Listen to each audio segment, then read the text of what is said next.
हाँ बच्चों देखो, हम आपको पहला लेसन पढ़ा रहा है क्लास 12 सब्जेक्ट बायो।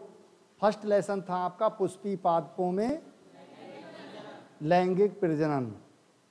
तो काफ़ी हद तक बता दिया था उसके बारे में। अब आपको उस लेसन से संबंधित जो पिक्चर हैं वो समझाएंगे। तो पहले क्वेश्चन लिखिए, लिखो क्वेश्चन मैं बोल रहा हूँ। अपरिपक्व परागकोश की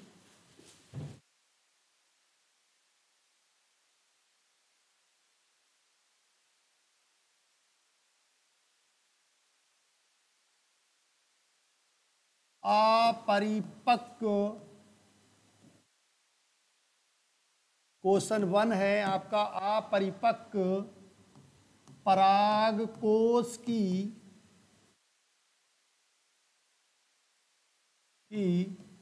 अनुप्रस्थ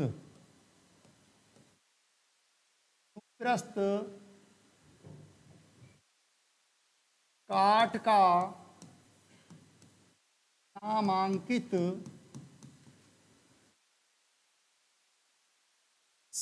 चित्र बनाइए। बहुत ही मोस्ट क्वेश्चन है बेटा। पहले लेसन में 2 ही क्वेश्चन मोस्ट हैं, उन दोनों में से एक चित्र जरूर पूछा जाता है। तो क्वेश्चन क्या है आपका? अपरिपक्व परागकोश की अनुप्रस्थ काट का नामांकित चित्र बनाना है आपको। चित्र किसका बनाना है? परागकोश का। किसका बनाना है? परागकोश मीन एंथर। एंथर का आपको चित्र बनाना है। चित्र कैसा बनाना है? कैसे परागकोश का चित्र बनाना है? अपरिपक्व, जो परिपक्व नहीं है। परिपक्व का मतलब है पूरी तरह से विकसित नहीं हुआ है, अविकसित है ना। परागकोश का आपको चित्र बनाना है बेटा। तो बड़ा अच्छे से समझेंगे चित्र बनाना बच्चों मेरे।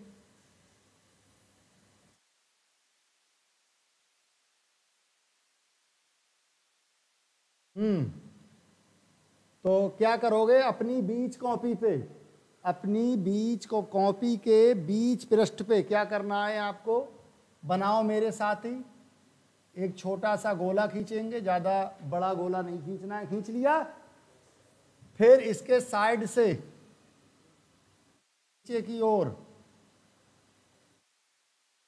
बड़ा गोला खींचेंगे, एक इतनी ही दूरी पर इस छोटे गोले से, और इसके बिल्कुल सामने, इस बड़े गोले के बिल्कुल सामने एक और गोला खींचेंगे। यहाँ हम परागकोश का चित्र बनाने की कला बता रहे हैं, कैसे बनाओगे परागकोश। ठीक है, सही चित्र कैसे बने आपका परागकोश का। फिर इसके नीचे, इस गोले के नीचे इतना ही बड़ा गोला थोड़ा सा अंदर की ओर दबा हुआ, हल्का अंदर की ओर दबा हुआ, और परेशान ना हो बिल्कुल। ठीक है, एक गोला खींचा, फिर एक गोला इसके नीचे अंदर की ओर दबा हुआ इससे, और सेम बराबर। तो ये चारों गोले बराबर हो गए आपके। इस बड़े गोले के सामने ये बड़ा गोला, इसके सामने ये गोला। ये हो गई 4 परागधानी या सूक्ष्म बीजाणु धानी। ठीक है, जिसमें परागकण बनेंगे। तो गोले खींच लिए।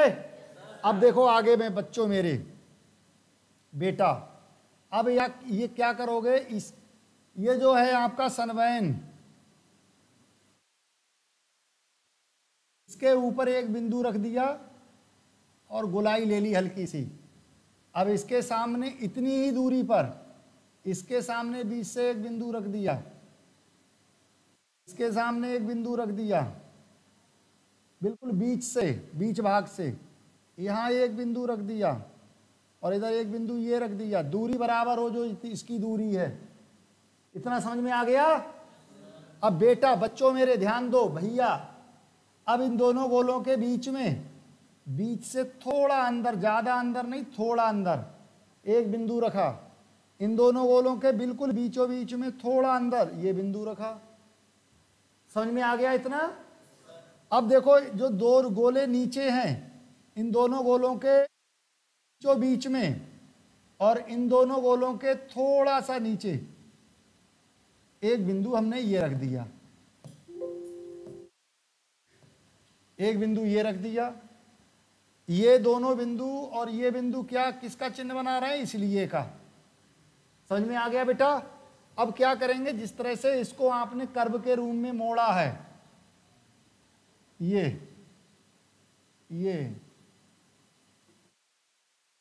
इस तरह से मोड़ सकते हो आप। हल्का सा कर्व के रूप में, वृत्ताकार रूप में, चाप बोल दीजिए, चाप के रूप में इसको ढालना है। मैं परागकोश बनाना सिखा रहा हूं, आप बनाओगे कैसे परागकोश? थोड़ा टफ पड़ता है ये, इसलिए आगे बताएं। अब देखो बेटा, बच्चों मेरे, अब देखिए प्लीज, राइट हैंड साइड की तरफ इसको इसमें मिला देंगे। अब दूरी बराबर रहे, इसके ये जो बीच की दूरी है ये बराबर चले बेटा। इसमें मिला दिया, इसको लाए इसमें मिला दिया, तो ऐसे लाए इसको और इसको इस तरह से लाए।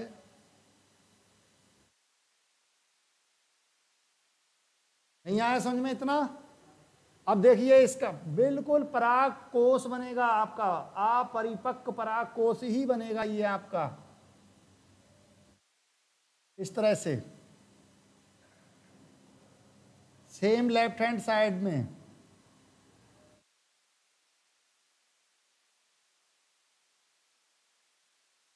इस तरह से। नहीं आया समझ में? समझ लो लगभग काफी हद तक परागकोश बन गया आपका।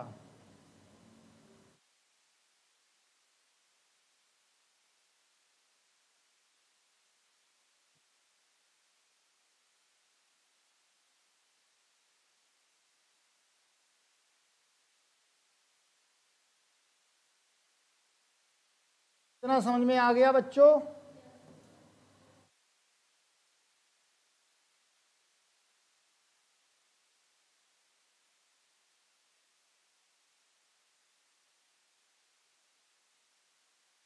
आगे बढ़ूं?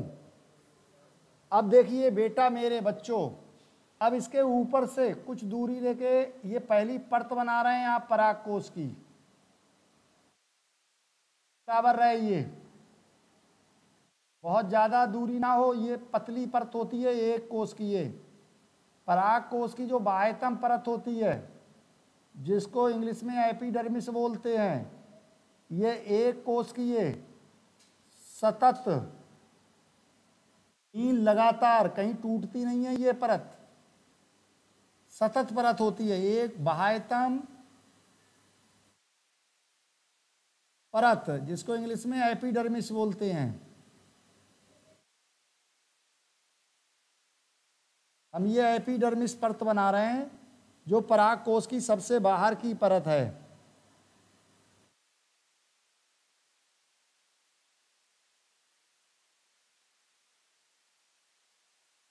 और जो पहला क्वेश्चन है उसमें केवल आपको चित्र बनाना है और उसका नामांकन करना है, किसको क्या कहेंगे।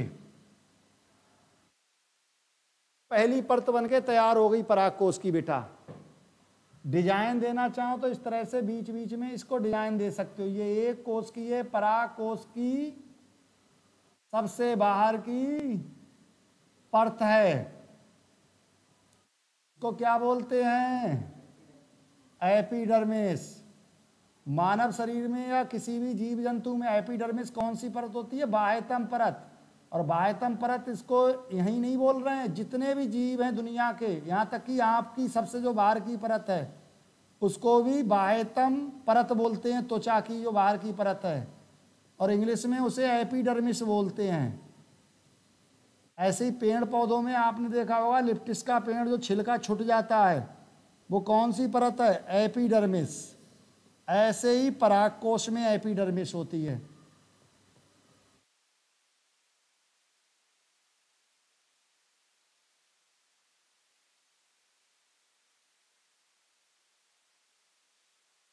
तो ये परागकोश की कौन सी परत बन गई? एपिडर्मिस। तो डैश मार के लिख दो बेटा, बाह्यतम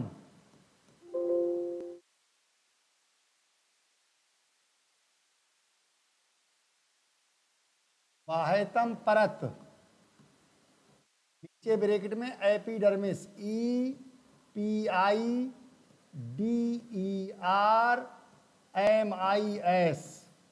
एपिडर्मिस, बाह्यतम परत एपिडर्मिस। तो एक पार्ट समझ में आया आपकी अभी तक, और परतें हमें बनानी है 3। अब अंदर की परत देखो, अंदर की परत दूसरे कलर से बना देते हैं, आप भी दूसरे कलर से बनाना एग्जाम में भी, ताकि तीनों परतें अलग अलग दिखें। अब दूसरी परत बना रहे हैं बेटा। दूसरी परत कैसी होती है? यू आकार की होती है, और उसमें अल्फा सेल्यूलोज भरा हुआ होता है। तो यू आकार की परत बनानी है आपको दूसरी, तो यू आकार की बनानी, तो यू यू बनाते चले जाओ सेकंड, तो यू आकार की परत बन जाएगी। कैसे? देखो, मैंने क्या बना दिया? यू, और इसमें अल्फा सेल्यूलोज भर दिया, अल्फा सेल्यूलोज पॉइंट के रूप में एक रख दिया, ठीक है, केंद्रक के रूप में। यू बनाना है तो यू क्या बनाना है? एक छोटी सी परत बनाओ, ज्यादा बड़ी मत कर लेना, एक परत और बनानी है। फिर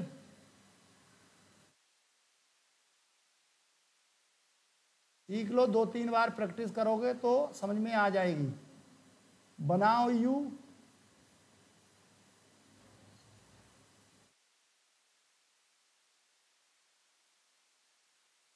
ये सेकंड परत है। परागकोश की सेकंड परत किसके आकार की होती है?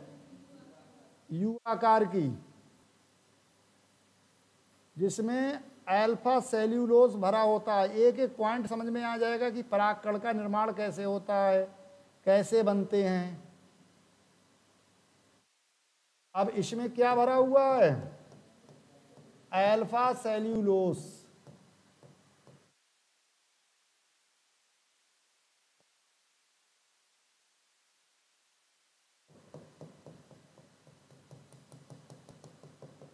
अल्फा सेल्यूलोज भर दो इसमें।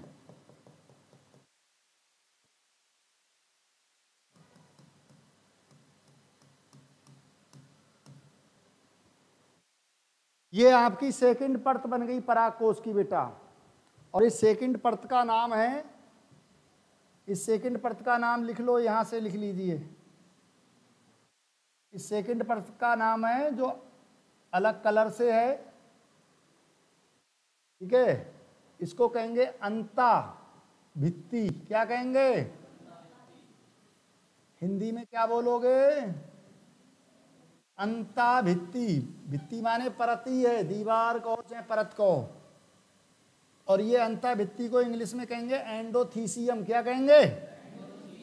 एंडोथीसियम। एंड तो जानते ही हो, END एंड, और ओ एंडो, THE थी, CIUM सीएम, एंडोथीसियम। क्या? दूसरी परत की कौन सी है? एंडोथीसियम। सब बच्चों को दिख रहा है बच्चों? अब देखिए बेटा, ये कोशिश मत करना कि सर ने यहाँ उठा हुआ भाग है और यहाँ दबा हुआ है। मैं कह रहा हूँ दोनों ये उठे हुए भाग बना दो, ये दोनों साइडें एक सेम होती हैं। या इसको यहाँ दबा दो थोड़ा, चाहे दोनों को उठा दो, जरूरी नहीं है हूबहू वैसे ही बना दोगे, क्योंकि ये परागकोश का चित्र बना रहे हो, और परागकोश भी पुंकेसर का एक भाग है। ये इंटरनली सैफ है, आकृति है। अब इसकी तीसरी परत अलग कलर से बना रहा हूं बेटा मैं।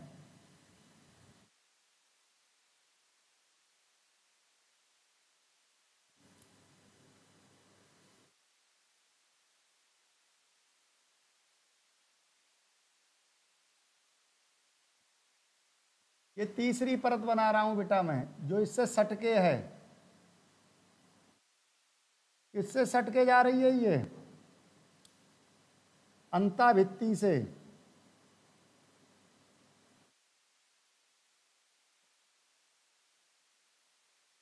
से 4 कोशिकाओं की बनी होती है। बाकी वो आपने जो 2 परतें सीखी हैं वो 1 कोश की ये परतें हैं, 1 कोश की ये मोटी परतें हैं। और ये 3 से 4 कोशिकाओं से निर्मित होती है।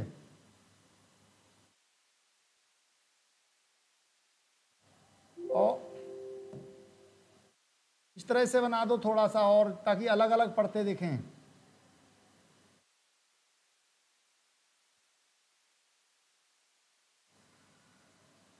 घबराना नहीं है मेरे बच्चों, बाकी घर पे आप प्रैक्टिस करेंगे तो बना लेंगे।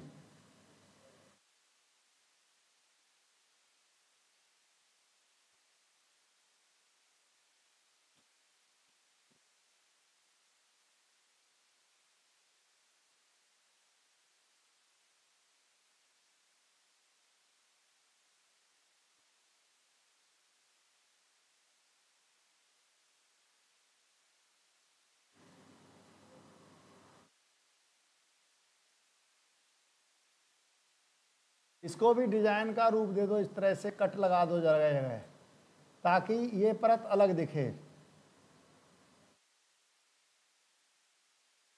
बाकी परतों से।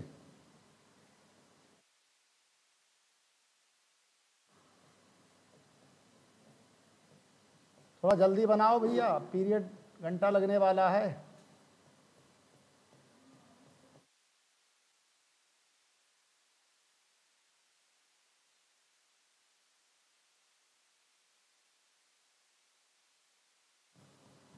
बना नहीं पाओगे नहीं तो थोड़ा कोशिश करो, घर पे प्रैक्टिस करना।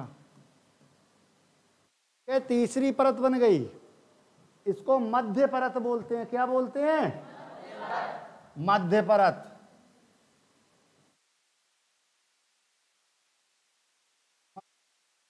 परत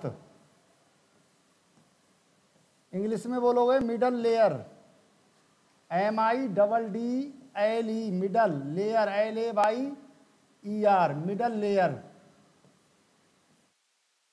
समझ में आ गया? Middle layer.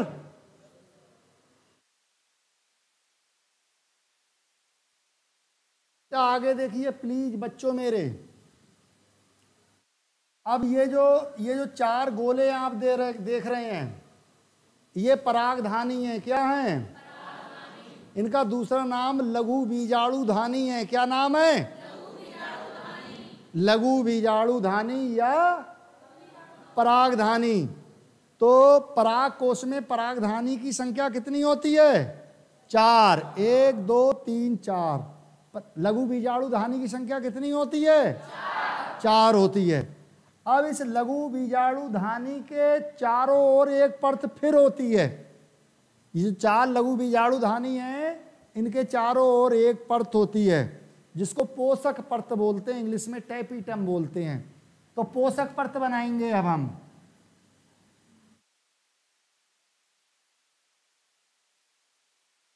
अलग कलर से बना देते हैं बेटा, रेड ब्लैक से। तुम्हारे बाहर से जगह नहीं हो तो अंदर से खींच दो इस तरह से, कोई फर्क नहीं पड़ता। क्यों भाई?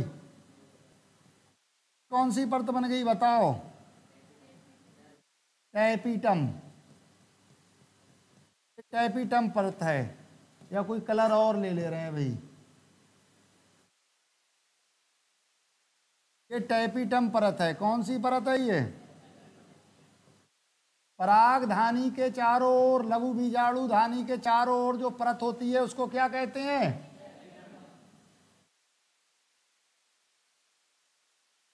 टैपीटम। ये टैपीटम परत है। बनाओ टैपीटम परत भैया।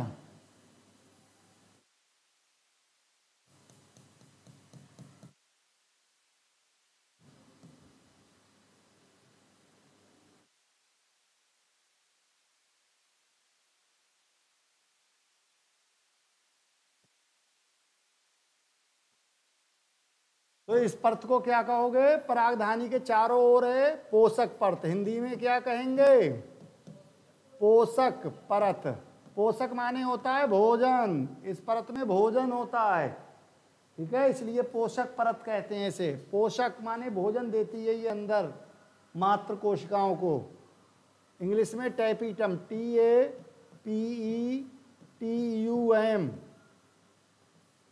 टैपीटम, TAPETUM। टेपिटम परत है। इतना समझ में आ गया? अब बच्चों मेरे ध्यान दो भैया, तो आपका अंदर को धसा हुआ भाग है, अंदर को धसा हुआ भाग ये, इसी तरह से ये, इसको स्टोमियम कहते हैं, हिंदी में मुख कहते हैं या छिद्रक कहते हैं या मुख कहते हैं। इसको क्या कहते हैं?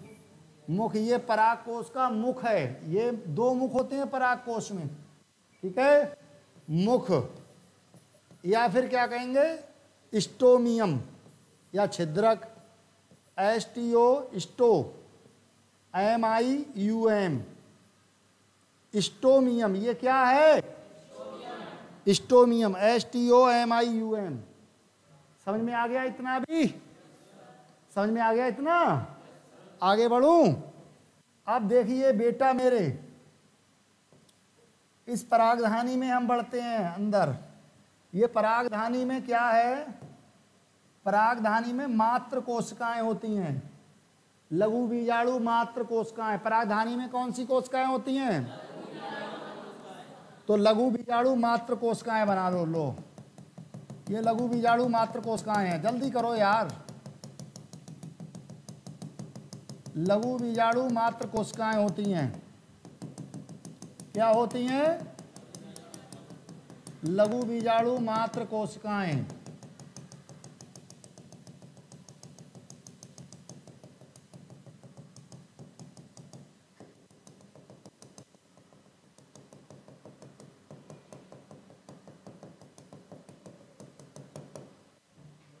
ये आपकी लघु बीजाणु मात्र कोशिकाएं हैं।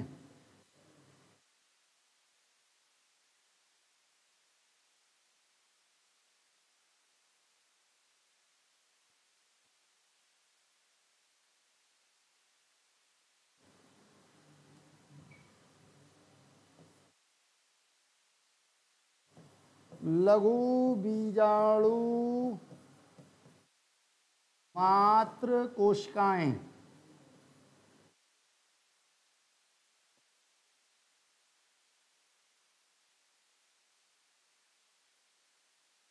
लघु बीजाणु मात्र कोशिकाएं हैं। थोड़ा जल्दी करो, समझाना भी है बेटा। अब बच्चों मेरे, अब जो अंदर ऊतकीय परत होती है, ऊतकीय कोशिकाएं होती हैं, जो खाली रिक्त स्थान दिख रहा है अंदर परागकोश में, वो क्या, उसमें क्या होती हैं? ऊतकीय कोशिकाएं। तो ऊतकीय कोशिकाएं बना दो। कैसे बनाओगे? ध्यान दो। लो, जलेबी जैसे तोड़ दो यार, है ना? समय ज़्यादा लग जाएगा नहीं तो बेटा। कंफ्यूज मत हो, आप चित्र सही बना रहे हैं।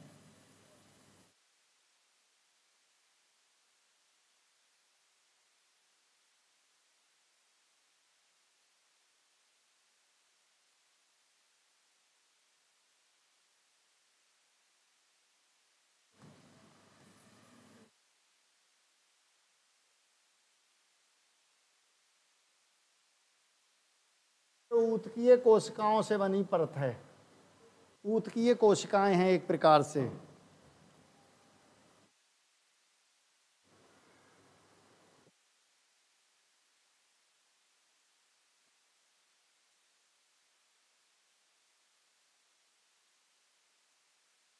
आपका क्या है? ये आपका सनवैन पूल है। क्या है?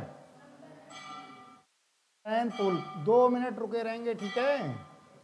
ये आपका सनवैन पूल है। सनवैन पूल ना बनाओगे, सनवैन पूल। कोई विशेष यूज नहीं होता है इसका। अब आगे समझा दे रहा हूं भैया, ठीक है? इसको नंबर 1 डालिए, नंबर 2, नंबर 3 है ये परत नीचे, और ये आपकी टेपिटम नंबर 4। अब समझिए बेटा बच्चों मेरे, आप पहले नंबर डालेंगे अपनी कॉपी में। क्या डालेंगे? बाह्यतम परत एपिडर्मिस, और लिखेंगे डैश मार के। क्या लिखेंगे? डालेंगे नंबर 1 बाह्यतम परत ब्रैकेट में एपिडर्मिस, और डैश मार के क्या लिखना है आपको, लिखना है ये परागकोश की सबसे बाहर की परत होती है जो एक कोशिकीय होती है, जो परागकोश के अंदर के भागों की रक्षा करती है, इसलिए इसको सुरक्षात्मक परत भी कहते हैं। तो अपनी तरफ से नहीं लिख पाओगे इतना। दूसरा नंबर 2 डालेंगे अंताभित्ति, क्या ब्रैकेट में क्या लिखोगे, एंडोथीसियम। ये परागकोश बाह्यतम परत के जस्ट नीचे की परत होती है। बाह्यतम परत क्या कैसे लिखोगे, डैश लगा के, डैश लगा के कैसे लिखोगे, ये बाह्यतम परत के ठीक नीचे की परत होती है जो यू आकार की होती है, जिसमें अल्फा सेल्यूलोज भरा रहता है, जो एक कोशिकीय होती है। ओके, अब नंबर डालेंगे क्या, नई लाइन से 3 मध्य परत है ना, और डैश मार्क मिडल लेयर, और डैश मार के आपको क्या लिखना है, ये अंताभित्ति के जस्ट नीचे की परत होती है और ये 3 से 4 कोशिकाओं से निर्मित होती है। 3 से 4 कोशिकाओं से, कितनी कोशिकाओं से, ये 3-4 कोशिकाओं से निर्मित होती है। इसमें पोषक तत्व पाए जाते हैं। इस परत में क्या पाया जाता है, मेन वर्ड पोषक तत्व। पोषक तत्व, पोषक तत्व का मतलब भोजन। इस परत में क्या पाया जाता है, भोजन पाया जाता है, पोषक तत्व। और इस परत को अल्पजीवी परत भी कहते हैं। ये परत सबसे पहले नष्ट होती है। समझ में आ गया। अब आपने 3 परतें आपने पढ़ी, तीनों में सबसे पहले नष्ट कौन सी होती है, मध्य परत। और लिख दोगे ये परत टैपीटम को भोजन प्रदान करती है। ये परत से भोजन किस में जाता है, टैपीटम नाम की परत में, क्योंकि टैपीटम परत इससे चिपकी हुई है, जुड़ी हुई है परागकोश की जो परत है। समझ में आ गया बेटा। अब क्या लिखना है आपको, क्या, पोषक परत ब्रैकेट में टैपीटम, और डैश मार के लिखेंगे ये परागधानी को या लघु बीजाणु धानी को, लघु बीजाणु धानी। ये क्या है, ये पूरा चित्र क्या है, लघु बीजाणु अंदर का। ये जो 4 लघु बीजाणु धानी की संख्या कितनी है, 4, 1 2 3 4 लघु बीजाणु धानी। लघु बीजाणु धानी के चारों ओर पाई जाने वाली परत को पोषक परत कहते हैं। ये पोषक परत मध्य परत से भोजन ग्रहण करके लघु बीजाणु में उपस्थित लघु बीजाणु मात्र कोशिकाओं को भोजन प्रदान करती है। अब लघु बीजाणु मात्र कोशिकाओं को जब ये भोजन देती है, कौन, पोषक परत, लघु बीजाणु धानी लघु बीजाणु मात्र कोशिकाओं को भोजन देती है, तो लघु बीजाणु मात्र कोशिकाएं परिपक्व होकर लघु बीजाणुओं का निर्माण करती हैं। किसका, लघु बीजाणु। लघु बीजाणु माने परागकण, पोलेन ग्रेन, पोलेन ग्रेन का निर्माण करती हैं। समझ में आ रहा है। अब वो पोलेन ग्रेन जब बन जाते हैं तो वो स्टोमियम के द्वारा ये फट जाता है, ये स्टोमियम यहाँ से स्फुटन होता है स्टोमियम से, परागकोश का यहाँ से फटता है और यहाँ से, तब ये परागकण स्टोमियम के द्वारा बाहर निकल आते हैं। तो बेटा नीचे डाल लेना पराग अपरिपक्व पराग कोश का पराग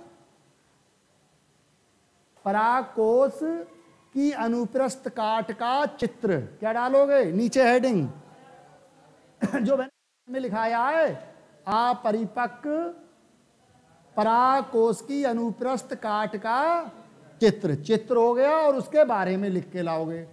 समझ में आया नहीं आया, ठीक, चलिए।